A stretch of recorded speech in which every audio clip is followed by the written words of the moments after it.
Hey guys, it's Liam here again. In this video I'm going to be showing you the PlayStation 1, also known as the PS1 by Sony, which was their first attempt in the market to make their own video game console.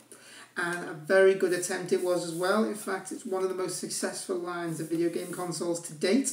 We're currently up to the PlayStation 3, which is nearing the end of its life, as I believe the PlayStation 4 is due for release at the end of this year as well. As this video is made, it's currently 2013, August to be exact, and it's supposed to be released sometime near the end of the year, maybe around October, November, something like that, but something tells me it'll probably be around Christmas. Now, in all honesty, I don't like playing on the PlayStation 2. I don't actually play on the PlayStation 3 either.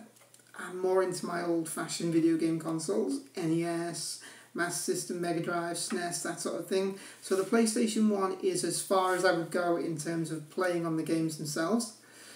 And this is the bad boy itself. This is the PlayStation 1. It was released in the mid-90s. It was released not too long after the Sega Saturn, which was Sega's second to last attempt at a video game console. Before they finally pulled out of the market, they made the Sega Saturn their first CD attempt, apart from the Mega CD, but we'll talk about that in another video. That's an accessory. Well, I consider it an accessory anyway. But yes, so they made the Sega Saturn, then they made this Dreamcast, and then they just pulled out of the market completely and decided to concentrate only on game development, not consoles. And they left the way clear to Sony, who now are one of the top people in terms of video game consoles themselves. There's only Nintendo, currently with the Nintendo Wii U, Sony with the PlayStation 3 at the moment, soon to be PlayStation 4, and the Microsoft Xbox 360. Again, there's going to be the Xbox One, which is supposed to be out at some point this year as well, but again, too modern for me. So I'll give you a good look at this now. Okay guys, so this is it in all its glory. Still looks brilliant today. This is the PlayStation 1, the PS1. And as you can see, very basic design, but what else do you need? You've got your power button, your reset button, and your eject button. There you go, put your CD in there. It would play your music CDs, not like today's standards where your console will also play your DVDs. This didn't do that, but it would play your music CDs for you, which was still fantastic at the time. At the front here, this is where your controller would go. Controller 1, controller 2. And for those who've never owned a PlayStation 1, or probably born a bit too late to perhaps have known these consoles, this is where you would input the memory cards.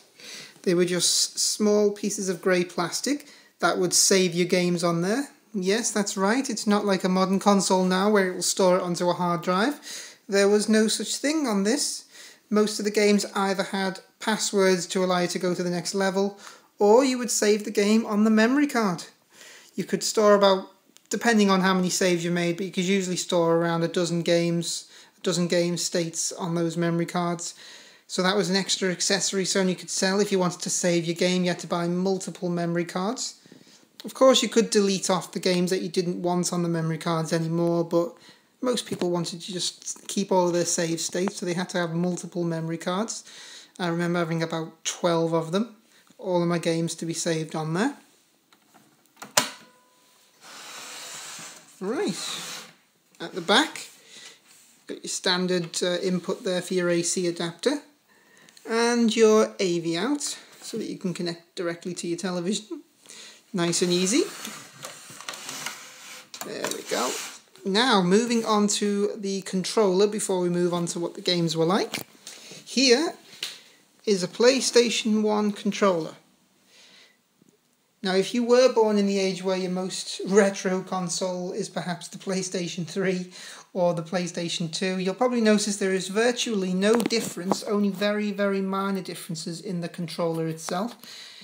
PlayStation controllers have not changed very much at all in the last 10 years or so since their release. Or 15 years or so, I should say now. Here we are. So you've got your normal buttons there, jump, fire, etc. These could be used to control the character's movements, or could these, depending on the game. And your normal extra buttons that you would get. Just the same ones you would get on your normal PlayStation 3. just in comparison, here is my PlayStation 3 controller.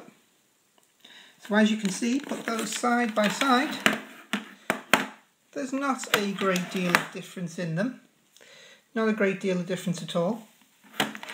Right down to the buttons at the back as well. The only difference obviously is that there is just the PlayStation button missing there, but you didn't go online to play games over the internet or anything back then with these. Now, this is just one of obviously hundreds, in fact there's over 1,000 PlayStation 1 titles released. This is just one that I just grabbed out of the cupboard just to show you the basic packaging of them, so you can see the CD itself. So here we are, normal package, shows some of the graphics on the game there. So, Spider-Man the game.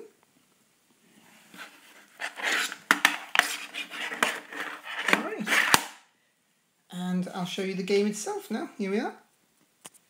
Okay, so inside here you would find your manual, your pieces of crap that you always got, and your CD itself, just like any normal CD today or DVD, except these ones were black, these ones were cool, at least that's what we thought. There we are. In it goes, and on it goes. That is the PlayStation 1. Far better than the Sega Saturn. I'm sorry Sega, but the PlayStation 1 was far better, although you were a good console. And Sony have become very successful in the video game consoles since, because of the PlayStation 1. Now, some people don't know this, and some people do know this, but it was actually Nintendo that got into discussions with Sony originally, because they wanted Sony to develop a CD-based add-on for their own console, which didn't happen until a long while later, because Nintendo ended up coming out with the Nintendo 64, which was cartridge-based. But they were originally intending to go with a CD-based console, dating back right from when they originally had a disc-based system with the Famicom, which was the Japanese NES, again to be covered in another video.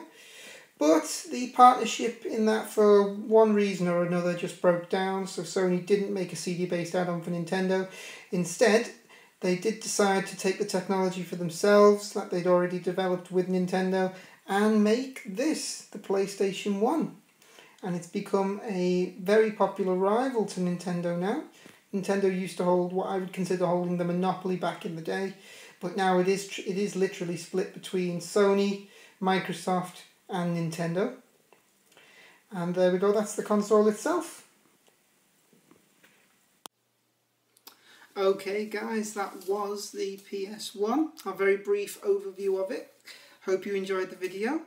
Now, I am aware, yes, just in case I do get comments or emails later on, I am aware it wasn't the first ever CD-based console released. I know there were things like the CDI, for example, by Philips, which was a pile of shit, but I will review that in another video in the future.